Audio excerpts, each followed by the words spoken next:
Hi everyone, it's Margaret here with 60andMe. Thanks so much for being here. Hope all is well. I wanted just to thank you, as I always do, for being here. It means a lot to me to know that you're out there in your living rooms, kitchens, bedrooms, wherever you're watching this, all around the world. And thank you for the wonderful support that you give us. And for me personally, I just want you to know how important you are to me in my life. And I've got my cup of tea this morning, as I always do. I try a new tea every day, and I've got boxes of weird ones that I've purchased on travels, but this one's in German. I picked it up, and it's like a happiness box, and it says something like feel the freshness of the morning dew on your feet. Be mindful throughout the day. Mindfulness is a really important quality for me, and just paying attention to things, staying in the present. It's the only really good place to stay.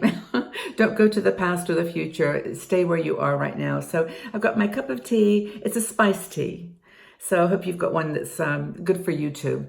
And just sit back and relax. I've got a topic I want to chat with you about. I think a lot of women are going through this decision right now in their lives, and I want to make sure that that we cover it, because it's not for everybody, but I think a lot of people will identify. So I wanted to mention, first of all, our sponsor for today's show is International Living. Now, International Living is a company that helps people make decisions about retiring and about retiring overseas. Now, a lot of you are thinking about doing this, save costs, or have a different experience in your retirement, different quality of life, different culture. And they've got people all around the world checking out places and writing reports on them. And they're an excellent resource, very, very down to earth, very practical. And you can go out to the website, internationalliving.com/60andme. And then they'll send you a report and on different topics that they've written about, and it's just a nice place to go to get that little extra information that's very practical and useful for you. So thanks to International Living. Now, our topic today is about moving house. Are you ready? Are you ready to move house? I think that this is one of the most difficult decisions that a lot of women in their 50s, 60s have to make, especially if you're divorced and you're by yourself. Now, if you're in a relationship, of course, you've got a husband or partner to bounce ideas off of and to make decisions with.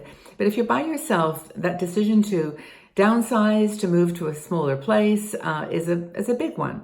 And one of our bloggers, Karen Margaret Kay, wrote this article about her own experience. And the ending may not be what you expect. So I want to just chat with you about what her thinking was, what her kind of thought process was, and see whether or not it's something that you can deal with, or that you're ready for. Now, a lot of people, when their children leave home, want to stay there just in case they come home for a visit, or they want to keep their room open. But there's a lot of good financial reasons and other considerations to move from a big house into a smaller house. And Mary Margaret Kay talks about it in terms of when she moved to her house originally, it had a big poplar tree out in front, and she loved it. It was full grown and beautiful. And now she wants to plant a new tree somewhere and start fresh. And this is the decision that she's had to go through. Now, a lot of people in our community are thinking about downsizing, and we've actually started a new website called learntosimplify.com. It's a sister site to 60andMe, and it's really our articles are explained through the lens of an older person, say in their 40s, 50s. I say older, people that are thinking about downsizing, and it's through the lens of someone who's got a lot of stuff to downsize.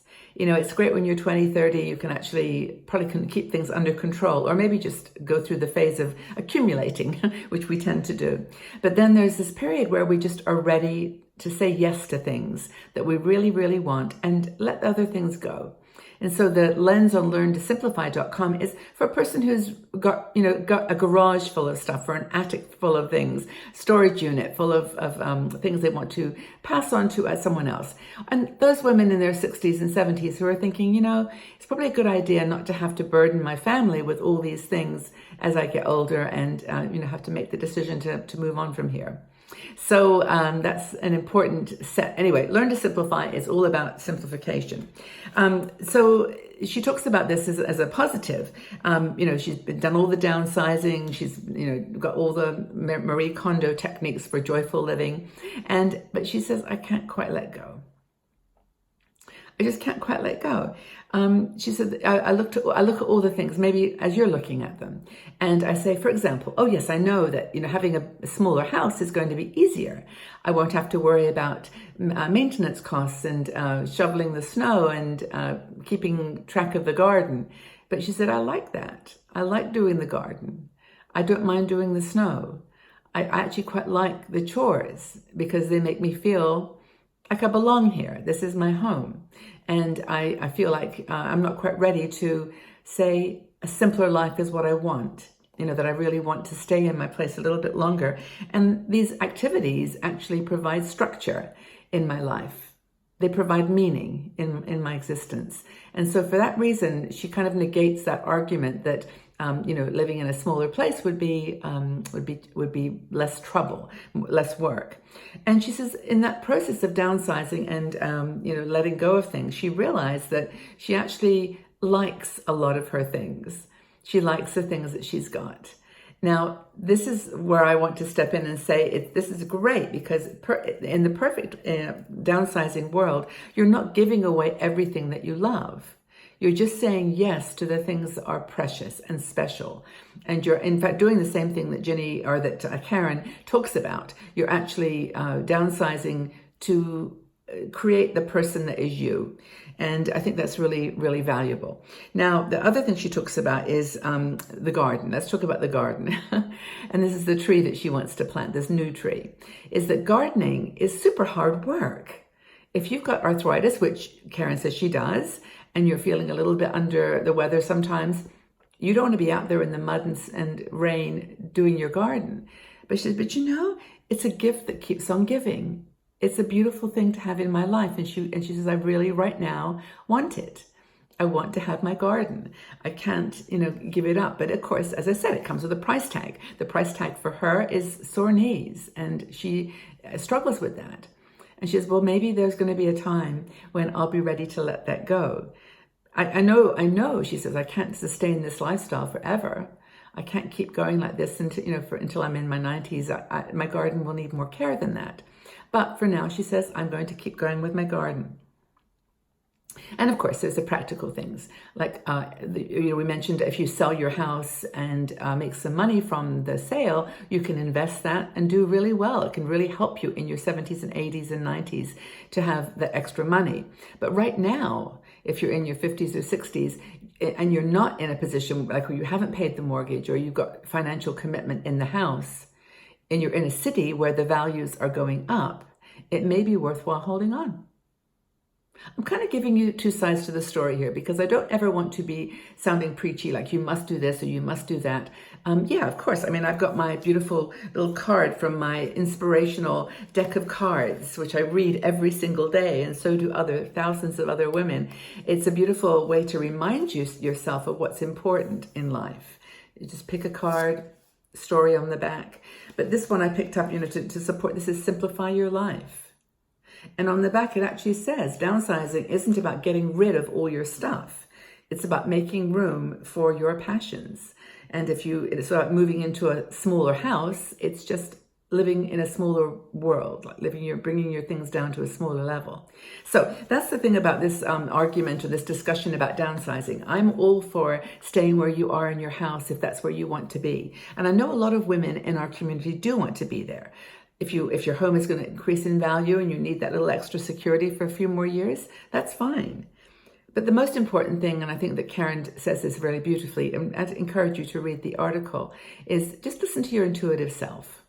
Just listen. Don't go before you have to. Find the peace to make the correct decision at the correct time. That's some of the freedom that we have as we get a little older. We can make these decisions slowly or we can make them quickly. It's our time. And if you want to stay in your home and plant that tree next year, that's okay too. So I'd like to know, do you feel ambivalent or like a little bit conflicted about downsizing? Or are you ready to let stuff go? How did you make your decision to move to a smaller house? What was your key criteria in moving to another house? I just realized I was going to tell you about my eyes. We did. I know we're running out of time here, but we did a video a few weeks ago on an turquoise eye pencil that I found, and I did a video later showing you how I did it. And I went back to the shop this morning or this week, and I bought the purple one, and I did purple. Can you see the purple? It's really pretty. And by the way, the Kiko products are all out of stock, but you can, because they're actually an Italian store, but you can go online and just type purple or turquoise eyeliner pencils. Gel pencils are the best. They go on really, really easy, and they kind of smudge your eyelashes at the same time. That's the purple one. Anyway, I got distracted, but the point is, tell me what you feel about downsizing. What do you feel about, are you ambivalent about moving home, downsizing, and moving into a smaller place? I'd love to get your feedback and your thoughts on this. So leave your comments in the section below. Let's have a chat. I'll join the conversation too. And thank you so much for being here. And I appreciate your support and your presence in my life, and hope that you're getting something back from us as well. Take good care. We'll talk again soon. Bye for now.